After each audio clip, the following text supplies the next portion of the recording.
Hi hello ನಮಸ್ಕಾರ. ಮನಸಾರೆ Kannada YouTube ಚಾನಲ್ಗೆ ಸ್ವಾಗತ. ಯಾರೆಲ್ಲ ನಮ್ಮ ಚಾನಲ್ನ ಫಸ್ಟ್ ಟೈಮ್ ನೋಡ್ತಾ ಇದ್ದೀರೋ ಈಗಲೇ ಸಬ್ಸ್ಕ್ರೈಬ್ ಮಾಡಿ, ಹಾಗೆ ಪಕ್ಕದಲ್ಲಿರೋ ಬೆಲ್ ಬಟನ್ ಒತ್ತಿ. ನಾನಿವತ್ತು ತೊಗೊಂಡು ಬಂದಿರೋಂಥ ವಿಷಯ ಒಂದು ಪ್ರಾಡಕ್ಟ್ ಬಗ್ಗೆ. ಆ ಪ್ರಾಡಕ್ಟ್ ಯಾವುದು ಅಂತಂದರೆ ಹಾರ್ಪಿಕ್ ನಿಮಗೆಲ್ಲ ಗೊತ್ತೇ ಇದೆ. ಇದೊಂದು ಟಾಯ್ಲೆಟ್ ಕ್ಲೀನರ್. ಈ ಹಾರ್ಪಿಕ್ಕು ಹೇಗೆ ಪ್ರಾರಂಭ ಆಯಿತು ಅದ್ರ ಬಗ್ಗೆ ನಾನು ನಿಮಗೆ ಇವತ್ತು ತಿಳಿಸ್ಕೊಡ್ತೀನಿ. ಹಾಗೂ ಈ ಹಾರ್ಪಿಕ್ಕನ್ನು ನಾವು ಸರಿಯಾಗಿ ಊಟ ಮಾಡುವ ಸಮಯದಲ್ಲಿಯೇ ಹಾರ್ಪಿಕ್ ಆ್ಯಡ್ ಬರುತ್ತೆ ಅಲ್ವಾ? ಯಾಕೆ ನಾವು ಊಟ ಮಾಡೋ ಟೈಮ್ಗೆ ಈ ಹಾರ್ಪಿಕ್ನ ಒಂದು ಟಾಯ್ಲೆಟ್ ಕ್ಲೀನರ್ನ ಆ್ಯಡ್ ಬರುತ್ತೆ? ಇದೆಲ್ಲ ಇಂಟ್ರೆಸ್ಟಿಂಗ್ ಸುದ್ದಿ ಇದೆ, ಅದನ್ನು ನಾನು ನಿಮಗೆ ಇವತ್ತು ಹೇಳ್ತೀನಿ.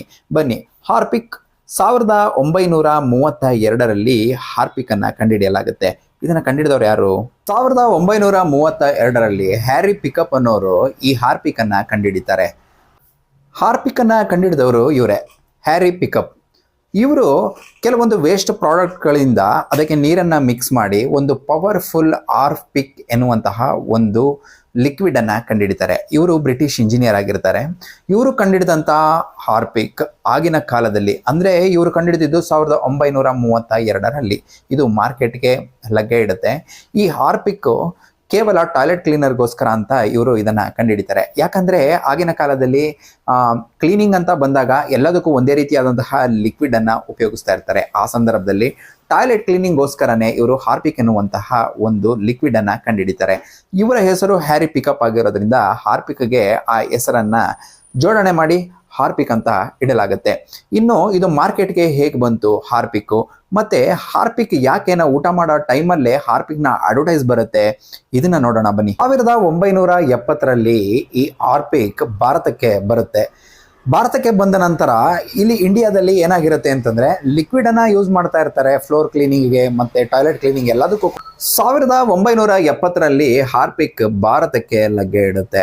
ಈ ಹಾರ್ಪಿಕ್ ಇಂಡಿಯಾಗೆ ಬಂದಾಗ ಆಗಿನ ಕಾಲದಲ್ಲಿ ಅಂದರೆ 1970ರ ದಶಕದಲ್ಲಿ ಏನಾಗಿರುತ್ತೆ ಅಂತಂದರೆ ಈ ಹಾರ್ಪಿಕ್ಕನ್ನು ಬಳಸೋದಕ್ಕೆ ಮುಂಚೆ ಫಿನೈಲನ್ನು ಉಪಯೋಗಿಸ್ತಾ ಇರ್ತಾರೆ. ಈ ಫಿನೈಲನ್ನು ಫ್ಲೋರ್ ಕ್ಲೀನಿಂಗ್ಗೆ ಮತ್ತು ಟಾಯ್ಲೆಟ್ಗೆ ಎಲ್ಲದಕ್ಕೂ ಕೂಡ ಬಳಸ್ತಾ ಇರ್ತಾರೆ. ಆದರೆ ಟಾಯ್ಲೆಟ್ ಕ್ಲೀನಿಂಗ್ಗೆ ಫಿನೈಲ್ ಅಷ್ಟೊಂದು ಚೆನ್ನಾಗಿರಲ್ಲ, ಅಂದರೆ ಜರ್ಮ್ಸ್ಗಳು ಸಾಯ್ತಾ ಇರಲ್ಲ. ಹಂಗಾಗಿ ಅಷ್ಟೊಂದು ಕ್ಲೀನ್ ಆಗ್ತಿರಲ್ಲ ಟಾಯ್ಲೆಟ್ ಪರ್ಪಸ್ಗೆ ಯೂಸ್ ಮಾಡೋದಾಗಿದ್ರೆ. ಈ ಟೈಮಲ್ಲಿ ಹಾರ್ಪಿಕ್ಕನ್ನು ಪರ್ಟಿಕ್ಯುಲರ್ ಆಗಿ ಟಾಯ್ಲೆಟ್ ಕ್ಲೀನಿಂಗಿಗೆ ಅಂತ ಇರೋದ್ರಿಂದ ಈ ಹಾರ್ಪಿಕ್ 1970ರಲ್ಲಿ ಇಂಡಿಯನ್ ಮಾರ್ಕೆಟ್ಗೆ ಬರುತ್ತೆ. ಇಂಡಿಯನ್ ಮಾರ್ಕೆಟ್ಗೆ ಬಂದ ನಂತರ ಇಲ್ಲಿಯ ಮಾರ್ಕೆಟಿಂಗ್ ಮತ್ತು ಮಾರ್ಕೆಟಿಂಗ್ ಸ್ಟ್ರಾಟಜಿ ಹೆಂಗಿರುತ್ತೆ ಅಂತ ಹೇಳಿದ್ರೆ, ಈ ಕಂಪನಿಯವ್ರು ಏನು ಮಾಡ್ತಾರೆ ಅಂತಂದರೆ ಸರಿಯಾಗಿ ಊಟದ ಸಮಯಕ್ಕೆ, ಅಂದರೆ ಊಟ ಮಾಡುವಂತಹ ಟೈಮಿಗೆ ಸರಿಯಾಗಿ ಟಿವಿಗಳಲ್ಲಿ ಆ್ಯಡನ್ನು ಕೊಡಲಿಕ್ಕೆ ಪ್ರಾರಂಭಿಸ್ತಾರೆ. ಯಾಕಪ್ಪ ಅಂತಂದರೆ ಟಾಯ್ಲೆಟ್ ಕ್ಲೀನಿಂಗ್ ಅನ್ನೋದು ಕೇವಲ ಟಾಯ್ಲೆಟ್ ಕ್ಲೀನ್ ಮಾಡೋದಕ್ಕೋಸ್ಕರವೇ ರೆಡಿಯಾದಂತಹ ಈ ಹಾರ್ಪಿಕ್ ಅನ್ನೋದನ್ನು ಅವರು ನಮ್ಮ ಮನಸ್ಸಿಗೆ, ಅಂದರೆ ಏನು ಪ್ರಾಡಕ್ಟ್ನ ಬೈ ಮಾಡೋ ಅಂತಹ ಕಸ್ಟಮರ್ ಒಂದು ಮೈಂಡ್ಗೆ ಬರೋ ಥರ ಸೆಟ್ ಮಾಡಬೇಕಾಗಿರುತ್ತೆ. ಅದಕ್ಕೋಸ್ಕರ ಏನು ಮಾಡ್ತಾರೆ, ಊಟದ ಸಮಯಕ್ಕೆ ಸರಿಯಾಗಿ ಇವರು ಈ ಆ್ಯಡನ್ನು ಕೊಡೋದಕ್ಕೆ ಪ್ರಾರಂಭಿಸ್ತಾರೆ.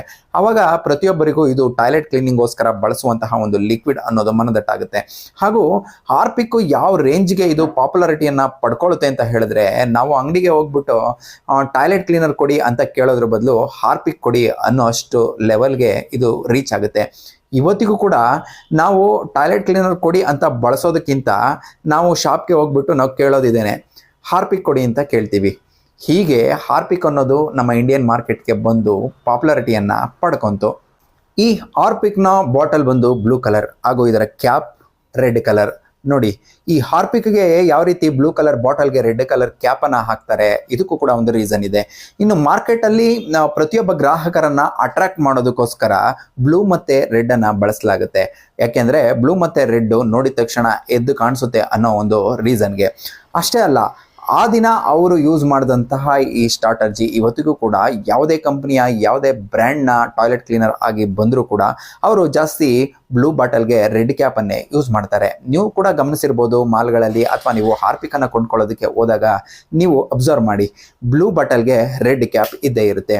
ಹೀಗೆ ಇದು ಇಂಡಿಯನ್ ಮಾರ್ಕೆಟ್ಗೆ ಬಂತು. 1932ರಲ್ಲಿ ಕಂಡಿಡಿದಂತಹ ಈ ಹಾರ್ಪಿಕ್ ಇವತ್ತಿಗೂ ಕೂಡ ಹಾರ್ಪಿಕ್ ಅಷ್ಟೇ ಪಾಪ್ಯುಲಾರಿಟಿಯನ್ನು ಪಡ್ಕೊಂಡಿದೆ ಮತ್ತು ಅದೇ ರೀತಿ ಟಾಯ್ಲೆಟ್ ಕ್ಲೀನರ್ ಆಗಿ ಹೊರಹೊಮ್ಮಿ ಎಲ್ಲರೂ ಕೂಡ ಹೆಚ್ಚು ಹೆಚ್ಚು ಬಳಸ್ತಾ ಇದ್ದಾರೆ. ಮಾರ್ಕೆಟ್ಗೆ ಹಲವಾರು ರೀತಿಯ ಟಾಯ್ಲೆಟ್ ಕ್ಲೀನರ್ಸ್ಗಳು ಬಂದಿರ್ಬೋದು, ಆದರೆ ಪ್ರಪ್ರಥಮ ಬಾರಿಗೆ ಕಂಡಿಡಿದಂತಹ ಹಾರ್ಪಿಕ್ ಅವತ್ತಿಂದ ಇವತ್ತರೆಗೂ ಕೂಡ ಅದೇ ರೀತಿಯಾದಂತಹ ಮಾರ್ಕೆಟನ್ನು ಉಳಿಸ್ಕೊಂಡು ಬಂದಿದೆ.